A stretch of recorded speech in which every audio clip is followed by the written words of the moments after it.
Aujourd'hui, c'est avec une colère froide mais déterminée que je m'adresse à vous. Une colère nourrie par la trahison encore une fois de ceux qui prétendent défendre les libertés, mais qui dans leur manœuvre abjecte, insultent les fondations mêmes de notre pays. Le 19 novembre 2024, la France insoumise a déposé une proposition de loi visant à abroger le délit d'apologie du terrorisme. Oui, vous avez bien lu. Supprimer cette barrière juridique qui protège notre société de l'ombre insidieuse de la barbarie. Qu'ils osent seulement formuler une telle proposition est une insulte atroce à la mémoire de ceux qui ont péri, sous les balles et les bombes des terroristes, dont un de mes amis proches, qui a été lâchement tué en plein Paris parmi tant d'autres, il y a quelques années déjà. Des innocents fauchés par des idéologies de haine, au Bataclan, sur la promenade des Anglais, à Charlie Hebdo, et ailleurs. Supprimer ce délit, c'est effacer le poids de leur sacrifice, c'est cracher au visage de leurs familles encore meurtries. Quelle est-ce, cette liberté d'expression que défendent ces prétendus députés de la République, celle qui permet de glorifier les assassins, de légitimer les carnages, d'applaudir à la destruction de vies humaines? Non, mes amis,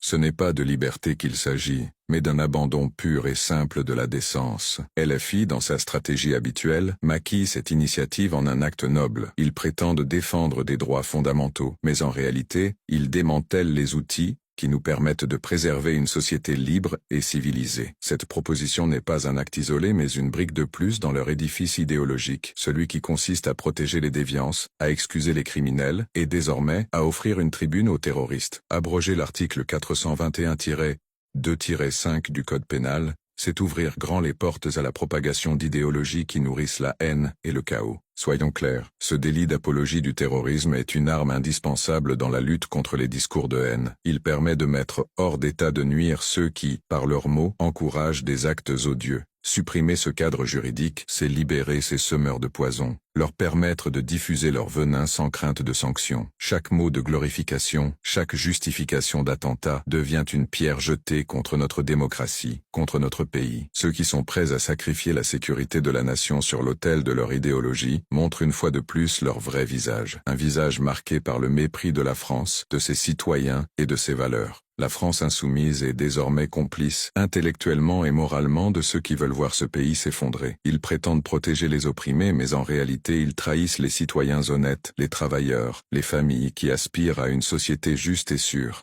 Protègent des criminels, des assassins, des voleurs, des fichés S, des délinquants, de la racaille. Et maintenant ils soutiennent les terroristes. Et ces gens veulent gouverner le pays, bordel. Ces gens viennent nous donner des leçons. Et ils sont payés avec notre argent. Il va vraiment falloir que quelqu'un s'occupe sérieusement de leur cas, à tous, que la justice, que la République fasse son boulot, qu'ils mettent fin à ce parti politique qui crache sur la France et sur nos morts depuis bien trop longtemps. Il va falloir que les citoyens se réveillent sérieusement contre ce parti politique fasciste, hors du cercle républicain. Face à cette ignominie, notre devoir est clair, nous dresser, unis et intransigeants, contre cette tentative de déstabilisation. La liberté d'expression, oui, mais jamais au prix de la légitimation de la terreur. Nous devons défendre nos lois, nos institutions, et refuser que la France devienne un terrain fertile pour les discours haineux de ces fascistes. Ces gens-là qui se pavanaient déjà en minimisant les violences urbaines, qui légitimaient les actes de vandalisme et d'insurrection, se permettent aujourd'hui de donner une voix à ceux qui glorifient la mort et la destruction. Et c'est eux qui prétendent gouverner ce pays.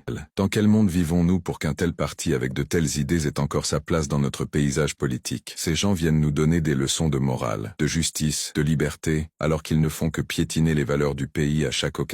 Et le pire, c'est que tout cela est fait avec notre argent. Ces imposteurs sont financés par vos impôts, vos efforts, votre sueur. Ils sont payés pour insulter la mémoire de nos morts, pour défendre l'indéfendable, pour légitimer l'horreur. Ces individus qui crachent sur nos morts, qui dénigrent nos lois, qui méprisent notre pays, doivent être neutralisés politiquement. Ce parti qui n'est plus qu'une caricature fasciste déguisée en défenseur des opprimés, doit être dissous. Il est une menace pour la France, une insulte à la mémoire de ceux qui ont donné leur vie pour notre liberté. La complaisance doit cesser. Trop longtemps ces traîtres ont profité de notre passivité, de notre silence. Ces gens ne sont pas républicains, ils ne sont pas démocrates, ils sont hors du cercle républicain. Et ils doivent être traités comme tels. La France nous appelle, et nous ne devons pas la laisser tomber.